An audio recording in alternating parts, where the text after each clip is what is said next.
Alright, so, this real quick, this is gonna contain spoilers for the canceled game, Project Damon's Garden.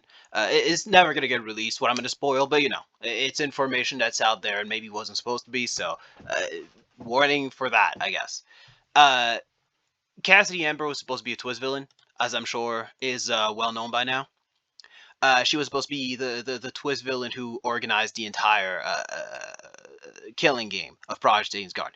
Now, I have some thoughts about that because I really, really, really, really like Cassidy Amber, right?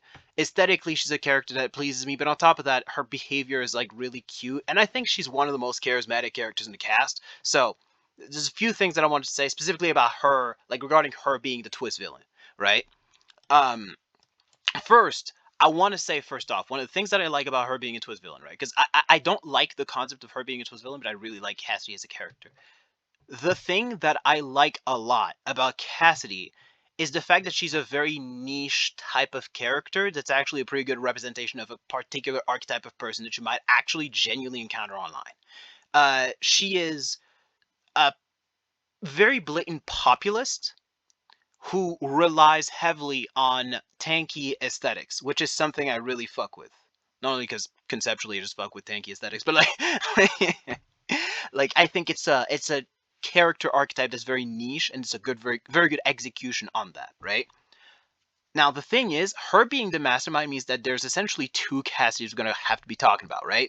Cassidy as like a twist villain who is only like presenting that like populist Twitch streamer aesthetic as a way to get people to have a vision of her that she can use and exploit, or Cassidy Amber who genuinely believes the things that she says, right? Uh, Essentially, either like her beliefs are a front that she doesn't believe a word of but uses to get more popular, or it's like a genuine demonstration of like her anti-authoritarian tendencies, which are conceptually very based, right? Uh, uh, and on top of that, obviously, a representation of her general childishness, which I think is only going to be an actual aspect of her character if she's like genuine about her beliefs, right?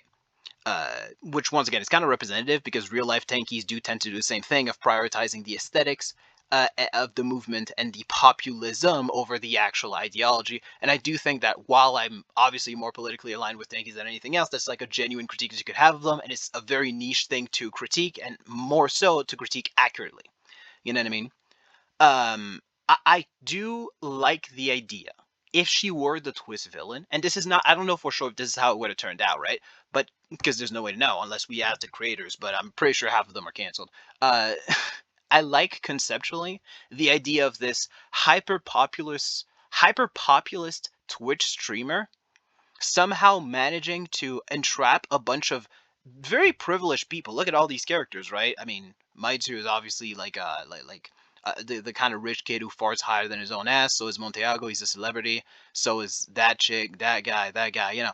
They're all what tankies would describe as the bourgeoisie. I say this as someone, I realize that I'm pretty left leaning, so me calling other people tankies is kind of funny. A neocon calling someone else a Nazi, you know how it is. Um, I like the idea of her entrapping a bunch of these privileged people and forcing them to kill each other on camera to demonstrate to her viewers or the people or whatever that just because these folks are privileged due to their condition or socioeconomic status, that does not imply that they're inherently more virtuous or better. You put them in a disparate situation, they're going to act desperately towards one another, right? Selfishly and all that. And I really like that concept as a twist villain. You know what I mean? It also applies like a level of like radicalism to her ideology that I fuck with because it doesn't fall into the trap of making her be straight up wrong. She's built on a foundation that's objectively correct. Look, the elites are not inherently better than us. Her way of demonstrating it is insane, but ideologically she's right, which would make her a very interesting villain, right? It's true that rich people use the fact that they genuinely believe they're better than everyone else as an excuse to get away with inexcusable shit on the daily. It's demonstrably correct.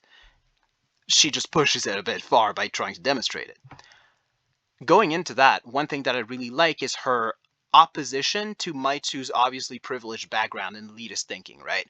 The prologue, and less so, but still the chapter one of Aiden's Garden do go out of their way to present Maitsu as someone who is selfish, farts higher than their own ass, and is convinced that he is so much better than everyone around him that he is entitled to respect that others aren't from him. You know what I mean? In that sense, he's a really good contrast to Cassidy Amber because he is an elite who thinks he's inherently better because of his socioeconomic status, and she's a tankie. Inherently, there's conflict there, and I really like that dichotomy as much as I dislike the implied narrative behind her being the bad guy, right?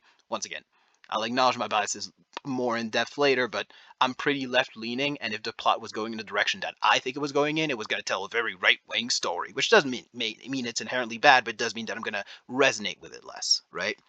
Especially if the core of that theme is my favorite character from the game, right? And one last thing about the things that I like about Amber, right?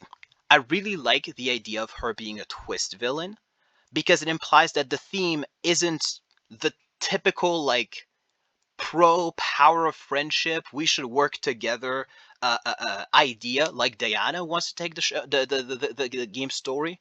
You know what I mean? But that trust, and I think this is a more interesting and more good faith reading of what the story probably would have been, that trust is something that is to be earned and no one is entitled it. And that selfishness can therefore make sense depending on the context. You know what I mean? That you shouldn't blindly trust in other human beings. That no one earns that no one deserves that. Granted, once again, that's not a story that I agree with, but it is a theme that I have not seen before. Especially for something that uses the aesthetics of anime, and especially for something that's essentially a Danganronpa fan game. You know what I mean? Now, on to the things that I dislike about her being a twist villain, right? Okay, this is a very minor point to open with. It's nothing. But I really dislike her being a gamer. Because assuming that her, like, tanky aesthetics aren't just, like, an excuse that she uses. They're not just, like, a front that she uses to get more popular or be more likable. It's like a genuine belief that she has, and she is so radical about it that she'd be willing to hold a killing game between a bunch of privileged elites to demonstrate to the people watching it on camera that the elites are no better than us. If she's that radical about it, I don't like her being a gamer. And here's my thinking on that, right? Because the gaming industry is known to be extremely exploitative, right? Like, it's really bad. It's terrible. When the best, like, big company to work at is fucking Nintendo as a developer, yeah, the industry is hell on earth. Therefore, it would make a lot of sense if she actually despised video games because she saw it as a symbol of the abuse of game developers and other workers in the industry, like artists and all that, uh, in the face of the big companies. Essentially, it flies in the face of her populism for her to be into video games. Now, I don't think this is inherently that bad of a thing. You could have some fun thing in there where she only references indie games. Maybe there's something like she's implied to only play indie games because she really likes video games, but she despises the video game industry, right? I've talked to a lot of tankies. A lot of tankies feel that way. I should specify, I use the term tanky in an affectionate and purposefully inaccurate way. A lot of the people I'm calling tankies are like left leaning. They're like Marxist Leninists, but not like pro Soviet Union or whatever, right? I should specify this. But I've talked with a lot of people who are on like the actual real life far left, and a lot of them are like that, right? They love pirating video games because they hate the video game industry and they want to hurt it, but they love video games. Hence why they'll always pay for indie games, but they'll never pay for indie games through Steam or pay for indie games through the Nintendo eShop because they hate participating in that industry.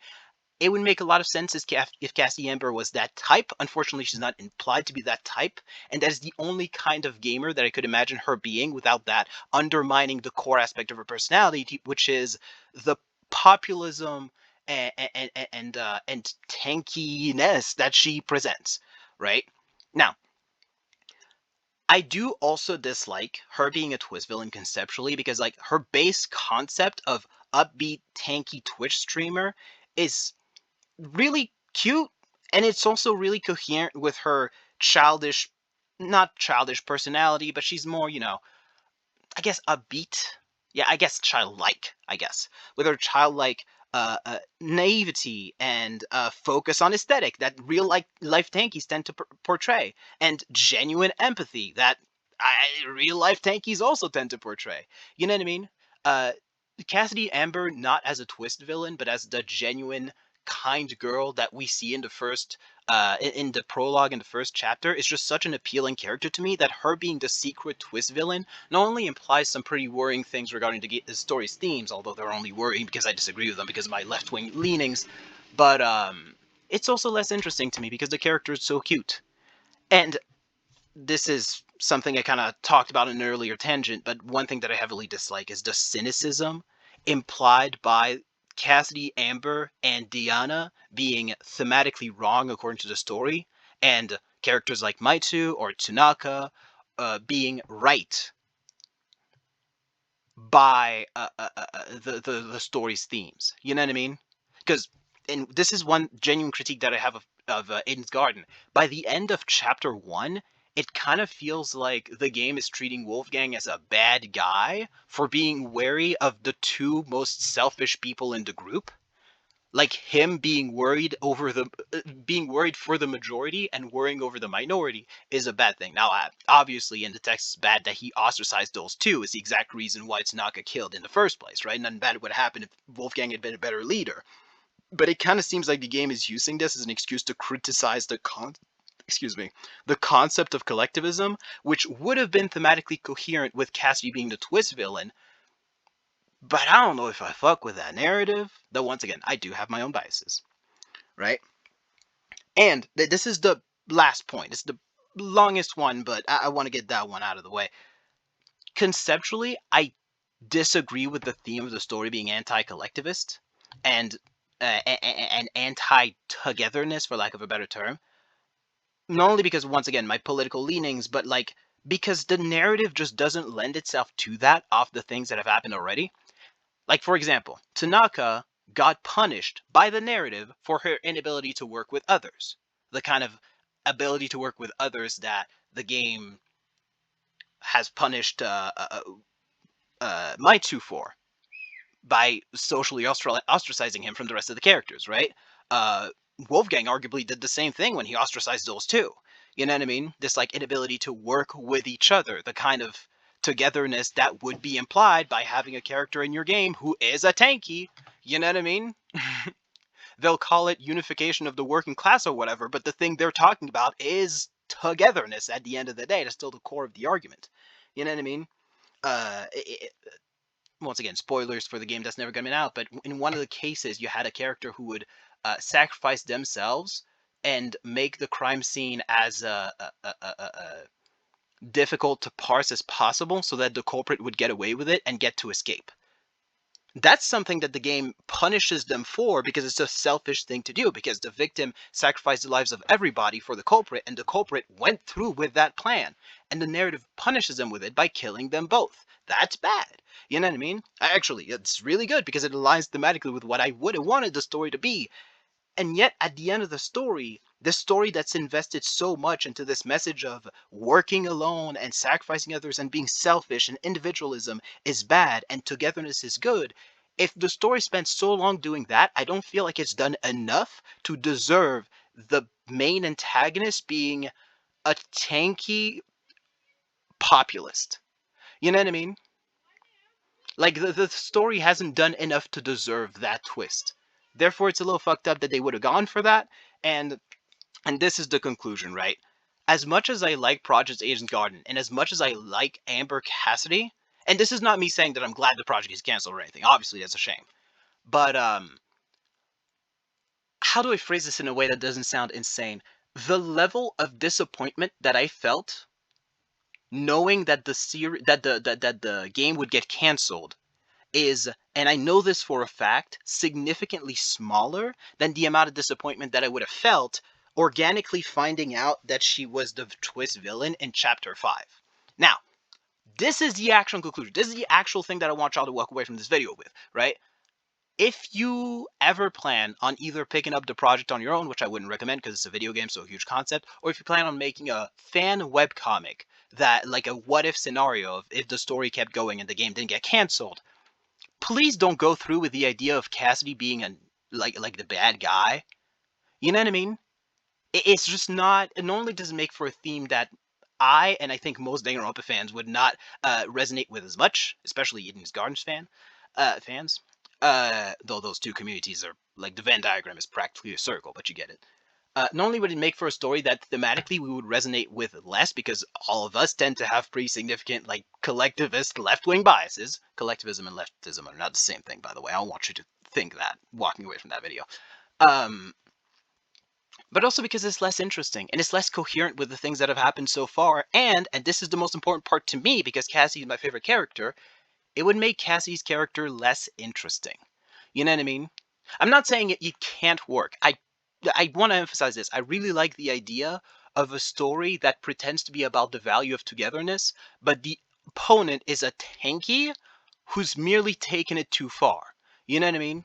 I just generally, obviously, we all like stories where the villain is right, but only wrong because they take things too far. This idea of Cassidy being a populist person who's genuinely concerned with the well-being of the majority of people, trapping a bunch of elite kids into a school and forcing them to kill each other on camera, that's a cool concept. I fuck with that. But it's really hard to execute on that concept in a way that doesn't have an inherently pro-individualist conclusion. And I don't know if I would have trusted the Aiden's Garden writers to write that in a way that felt good. You know what I mean? And I mean, the only other option is for Cassidy's populism to all be like a facade that she doesn't believe a word of. And at that point, you're just killing the character.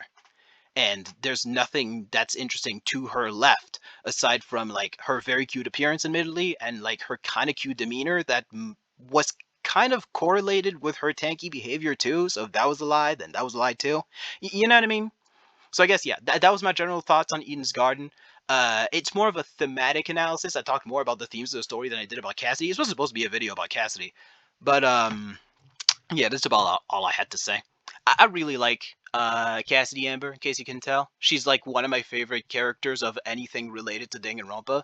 Uh, she's really cute. I like her. Have I said that I like her? I really like her. And I wish she would inspire more characters in other Danganronpa fan games. This is something that tends to happen, admittedly. Whenever a fan game gets canceled, other fan games tend to swoop in and not steal, but heavily inspire themselves off of concepts from that other fan game into another fan game. You know what I mean? I don't know. It's just everything about Cassidy is so good. Like the fact that she's a representation of such a hyper specifically niche group of people, which is like hyper populist, far left people on the internet. There's barely any leftists out there. You have to look so hard to find people on the far left. You know what I mean? So the fact that this game is willing to have a character like that in it and honestly fairly accurately make fun of these types of people in a way that feels more tongue-in-cheek and bienveillant, like well-meaning, than you generally expect of a game, especially one that tends to have pretty right-wing leanings in terms of its themes. I don't know. I think it's kind of cool. And please have more tankies in your games, I guess, is what I'm trying to say. I like her. She's very cute. And cool. Anyway.